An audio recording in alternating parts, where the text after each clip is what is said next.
Hello there, it is Jo from Minerva, and today it's our final episode of Making Friends with Your Overlocker, and today we're going to look at some more advanced techniques that you might try out. If I'm honest, I don't even know what I'm going to show you. I'm just going to rack my brains for all the things that I know that you can do on your overlocker that I haven't included in the other episodes. Let's start with how to apply elastic, and this is a really great technique if you're making children's leggings, children's wear, dance wear, any of those things where you want elastic around the waist, but you don't want that ruching of a casing. You want to have a smooth waistband. Doing it on the overlocker really eliminates the layers that you put to make your elastic encased, and so you get a really, really smooth finish with a limited amount of fabric. Okay, let's look at applying elastic. There are elastic feeder foots for overlockers. I don't have one for this machine, but you can get one that tensions the elastic for you. So as you are feeding the fabric through, you're feeding the elastic at the same time and it's creating the tension. I'm just going to show you how to put elastic around the top of a waistband, and it's useful, this technique, if you've got a wide elastic. If you've got a really narrow elastic, you puncture it so much with the left and right needles that then you sort of spoil the integrity of the elastic. But if you've got a wide waistband on the top of leggings, on activewear, sort of yoga wear, children's clothes like children's leggings or jogger bottoms, pajama bottoms, all of those sorts of things, then you can make an elastic waistband and insert that into the top of stretch fabrics and create a really smooth band. Because if you make a casing and thread the elastic through, because the fabric is stretchy, then it leaves room for the fabric to twist inside. So this technique stops the elastic rolling. I'm going to do it on a miniature scale. So first of all, you attach the two ends of the elastic together, and you'll need to have measured it and made sure it's quite accurate because you can't change it afterwards.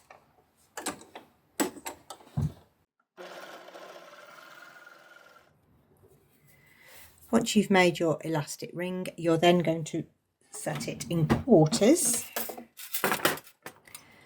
and you would pin this to your waistband. So you'd have the join at the back, or you could have it at the side, and then you will have a stretch between each quarter, centre front, centre back, side side. And then as you put it through the overlocker, you're going to stretch the elastic so that it fits the length of the fabric. I'm going to do it on a straight piece just to show you the technique, but you would set it in a circle. Wrong side of the fabric up, and then you match your elastic to the raw edge. So if this was in a circle, still the same. And if your pin was here and you want to get it to here, then you would keep the tension on the elastic, but try not to stretch the actual fabric.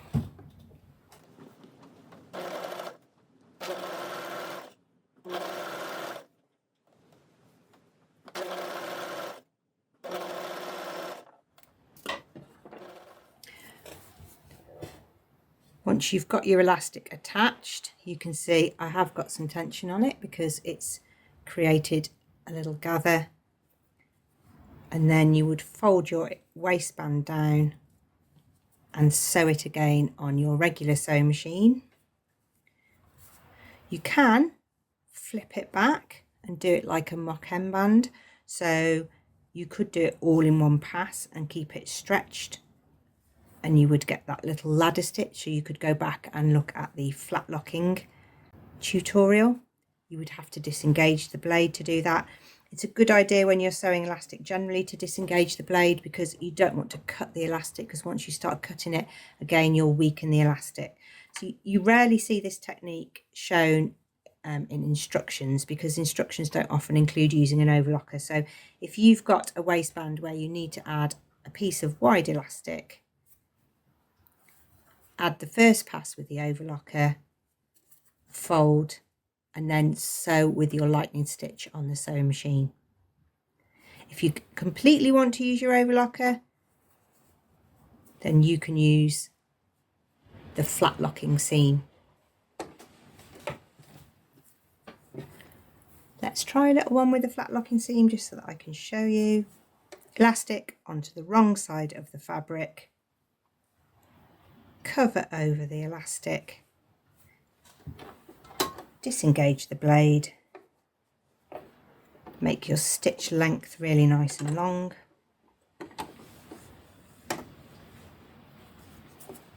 Let's see what we get.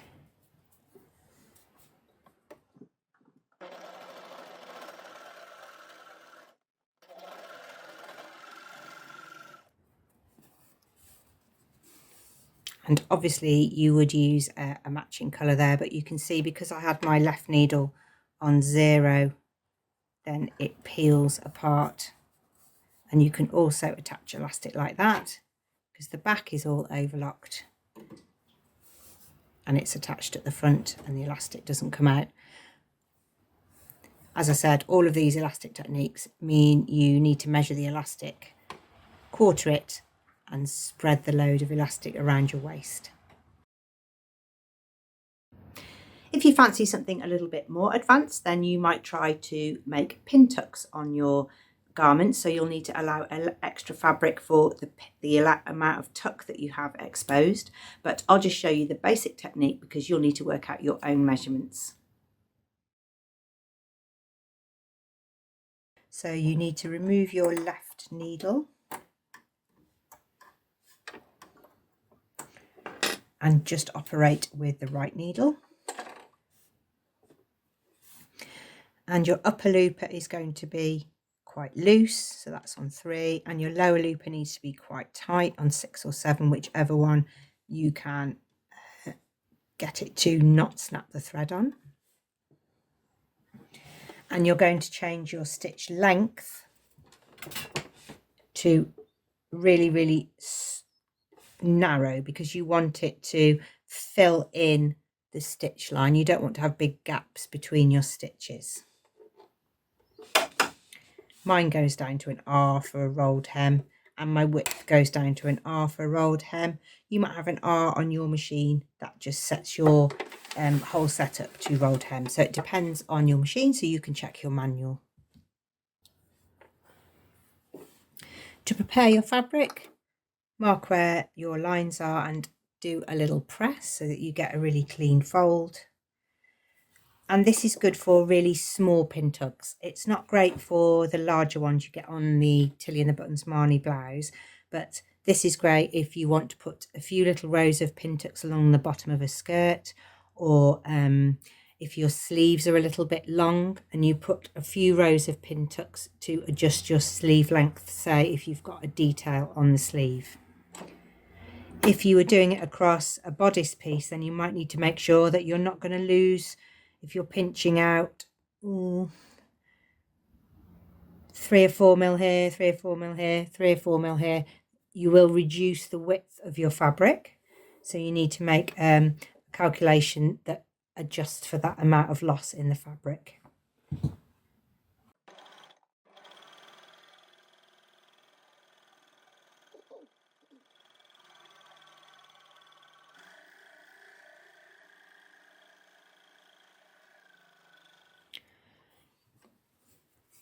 Okay, this is the first one. It's a little bit loose. It needs to be tighter than that. That really still looks like a row of overlocking. So let's try reducing it down so that it's a bit tighter.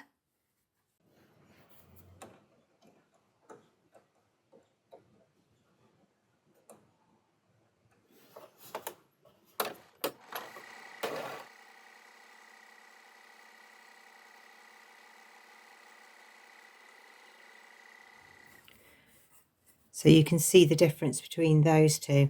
This one is all loose and looks like overlocking, whereas this next one has that sort of satin stitch. Because the stitch length is very close, then all of those stitches line up really nicely and they make that pintuck detail.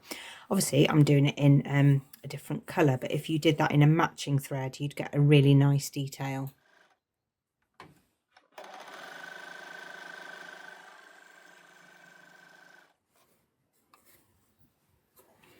I'm going to go and give those a press. So this is my one where the tension was a little bit loose, so you'll have to play around until you get that really nice close stitch. So you can have this side showing, so they're like little pintucks, or if you've got a plain fabric, you can actually have that as your right side, and it makes really nice line detail, but behind everything is overlock, so nothing can fray or come undone, but you get these beautiful, I suppose they sort of look like sort of pleating.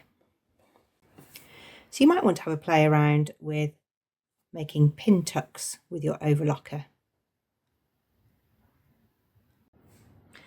Something that might be of interest to you if you've never used it is a piping foot. My brother overlocker has a piping foot for applying piping between 2 layers of fabric, and you do it all in one pass. You might be able to get one for your machine, but I'll just show you how it works in case you want to explore that further. If you want to make your own piping because you want a particular colour match or fabric match, then you can make your own piping on your overlocker. I've got a piping foot. I'll show you what it looks like. It has a groove that runs down the centre, and that is where your piping will run through that groove. It keeps the distance that you need so that you get your overlock stitch onto the raw edge of your fabric, and it gets right up close to your piping. It's really great this because if you make a lot of it, then you can store it if you want it for a quilt, for example, or cushions or homeware, or if you're making the Carolyn pyjamas and you need quite a lot of it to go round a lapel and collar and it doesn't fray, and while you're handling it, it doesn't fray, it's all enclosed. So put your piping foot on your overlocker. Your piping cord needs to fit inside that groove, so you can't do it with really, really thick ones. And you have your piece of fabric. This one's not cut on the bias, but you could cut it on the bias if you knew you were going to be going around corners. And you put your cord into the centre of your fabric and fold it in half. I find just to get mine going into my machine, I use a temporary glue pen just to put a tiny bit of glue on the end, because then it's stuck down at the end and I can get that going now under the foot, and then I can handle the rest as it's going through. The setup is for normal overlocking, so mine works best when my tensions are on 4. I've got stitch length 3 and stitch width 5, which is my normal setup, but I want to make sure that my blade is going to cut. When I feed the fabric through, I shall be rolling the piping cord to the fold of the fabric, and I need to get the cord to run in the groove. Give yourself just a little bit of handling room at the end because you might not quite get it in the groove at the very start.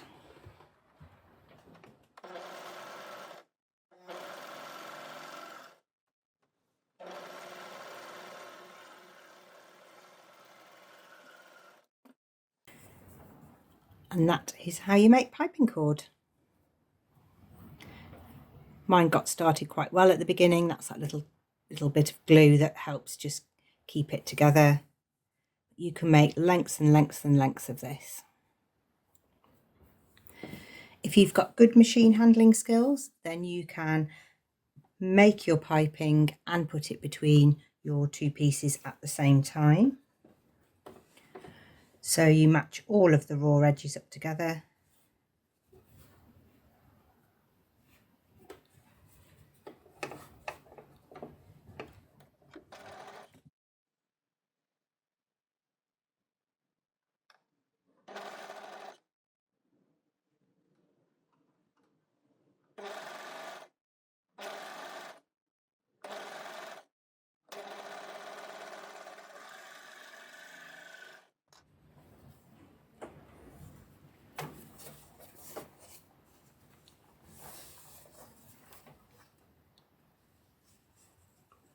and it attaches everything in one go. I would suggest this is a good method if you're making cushion covers or seat covers, garden seat covers, anything like that, or a duvet where you want to have that little piping edge. It's tricky on a curve. If you were sewing a curve like you were doing Carolyn pajamas, lapels, then I would make it first, because then you can manipulate it and handle it and get it into the positions that you want to get it in. But it's there. That technique is there, and it is useful if you've got long pieces to do, maybe on a quilt. If you've got a ready-made piping that you've bought, you can also put that together, matching up your raw edges. If you want to put, that's a satiny one actually, so I'm going to just pop a little bit of that glue to hold that down. If you can just get it started well, it sets you off on a good seam.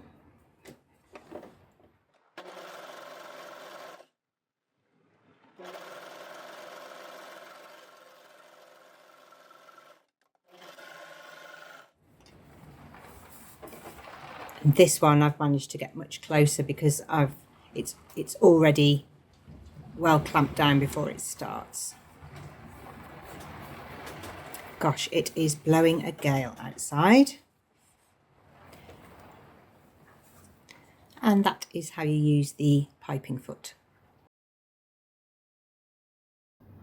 Quite often you see people using their overlocker on a straight edge or a straight seam, but let's take a look at how to sew corners or how to sew curves. Corners is particularly of interest because sometimes you don't want to sew off straight, chain off and then cut it. You want to have a continuous row of stitching. This is also the case if you have a concave right angle, or you have a really sharp corner and you want to get into the corner without cutting your fabric with the blade. If you're sewing curves, it's quite easy actually. It's not that advanced. You just need to make sure that you are moving the fabric at a good rate through the machine, or you'll get a concentrated amount of stitches, or stitches that are a little bit further apart. So you need both hands to be moving the fabric in a sort of circular motion. All my stitches are set for my good overlock.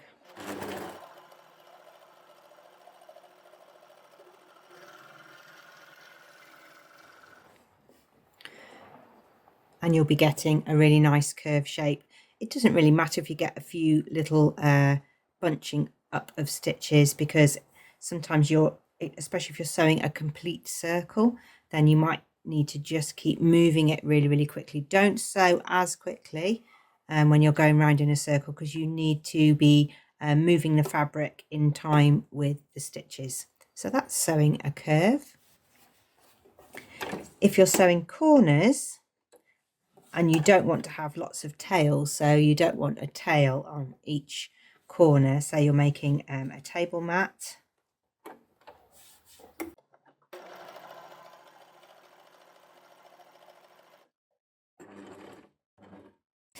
You sew to the end so that your needles have done their last stitch on the fabric. With the needles up, just pull through a little bit of thread, because now you can pull the fabric off the stitch finger and reposition and continue to sew. Needles up, a little bit of thread so that you can flip, foot up, take these stitches off the stitch finger. That's the little metal triangle in your throat plate.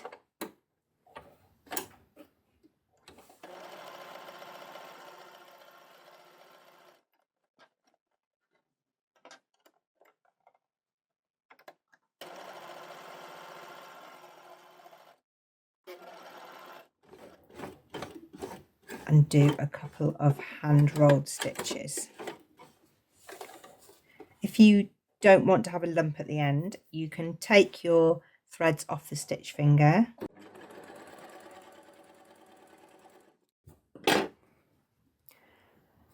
and then unthread these and tie them off.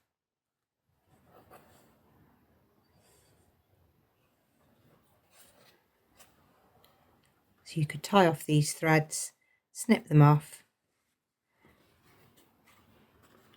and then each corner is overlocked, but it doesn't have a little tail hanging from it. Getting back round, if you're doing a circle, then getting back round to the beginning, if you're really careful with your hand wheel, you can just join the overlocking on and then tie them off, and then you, on your circle, you won't get double threads and making a concentration of colour. If you've got a corner that goes in, a concave corner, then it's tricky because you get to here and you start to panic that your knife is going to take a little slice out of your corner. So you're going to sew, watching the blade. My blade is getting dangerously close now to that corner, and I'm going to make a couple of folds. It's like a sort of diamond shape, or an ice cream cone. And I'm going to try and hold my fabric in a straight line.